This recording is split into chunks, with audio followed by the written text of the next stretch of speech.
آیا تاسې اورېدلي چې د ازموینو ملي ادارې د ازموینو سیستم له انساني لاسوهنې خوندي دی؟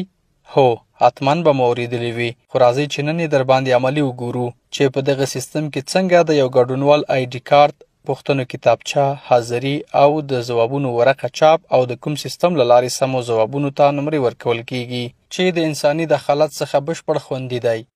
دا هغه سیستم دی چې د ازموینو ګډونوالو ته یو ځانګړی آی ډي نمبر ورکوي. کله چې د یو ګډونوال آی ډي نمبر په سیستم کې ثبت شي، سیستم په اتومات ډول د نوموړي لپاره د همغه آی ډي نمبر په اساس د پوښتنو کتابچه، حاضري او ځوابونو ورقه چاپ کوي. آیا دا به مو هم اورېدلی وي چې د یو ګډونوال د پوښتنو کتابچه د بل ګډونوال د پوښتنو له کتابچې سره فرق لري؟ که هو، نو څنګه؟ که ووایو چې یو انسان یا څو انسانان کینی او د کانکور ازموینې هر ګډونوال لپاره بیله د پوښتنو کتابچه جوړه کړي، دا چاره به څومره وخت ونیسي او څومره به بریالۍ ثابته شي؟ ښکاره خبره ده چې زرګونه انسانانو ته په یو وخت مختلف ډوله کتابچې جوړول به د انسان د وس نه ډېره پورته خبره وي. له نیکه مرغه ازموینو ملي اداره کې دا چاره د یو پرمختللي سیستم له لارې پر مخ وړل کیږي چې هغه د چاپ د اثر ماشینونه دي. ومو لیدل چې دا چاره په څومره ښه شکل او اسانه طریقه ترسره کیږي. آیا دا چاره د انسان په وس پوره ده؟ ښکاره خبره ده چې ستاسې ځواب به منفي وي. بالکل همداسې ده، دلته د انسان له وسه پورته کار په ډېرې اسانۍ او خوندي ډول ترسره کیږي. راځئ چې بلې برخې ته لاړ شو او وګورو چې دغه سیستم ستاسې سمو ځوابونو ته په کوم ډول نمرې ورکوي.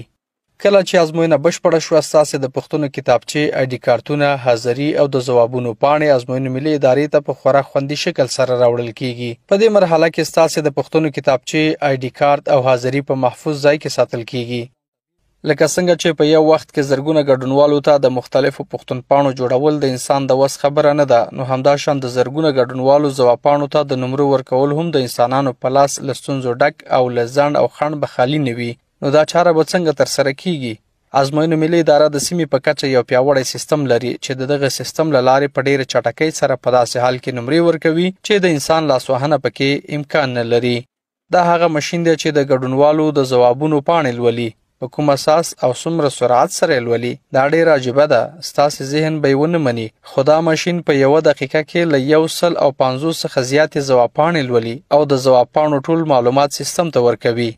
له دې وروسته د ریچک یا دویم ځل کتلو مرحله شروع کیږي. په دې مرحله کې سیستم ته پورته شوي معلومات یو ځل بیا په دقیق ډول کتل کیږي تر څو ډاډ حاصل شي چې آیا سیستم ته ټول معلومات په دقیق ډول پورته شوي او د ځوابپاڼو لوستلو ماشین ځوابپاڼې په دقیق ډول لوستلې دي. که بیا هم کومه ځوابپاڼه په سم ډول نه ولوستل شوې یا کومه تېروتنه رامنځته شوې وه، د بیا ځل لپاره ځوابپاڼه دغه ماشین ته ورکول کیږي تر څو بشپړ دقیق معلومات سیستم ته پورته شي.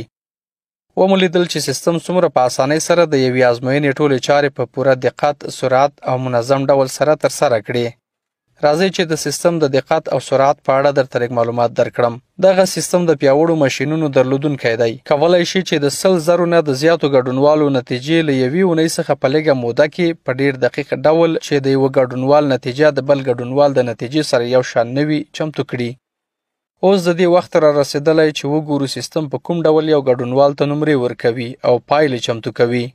دا چاره هم ډېره پیچلې ده او د انسان د وس خبره نه ده، ځکه دلته د زرګونه ګډونوالو له منځه هغه کسان چې لوړې نمرې اخیستې وي د خپل انتخاب مطابق څانګې ته په اتومات ډول معرفي کیږي او پایلې اعلان ته آماده کیږي.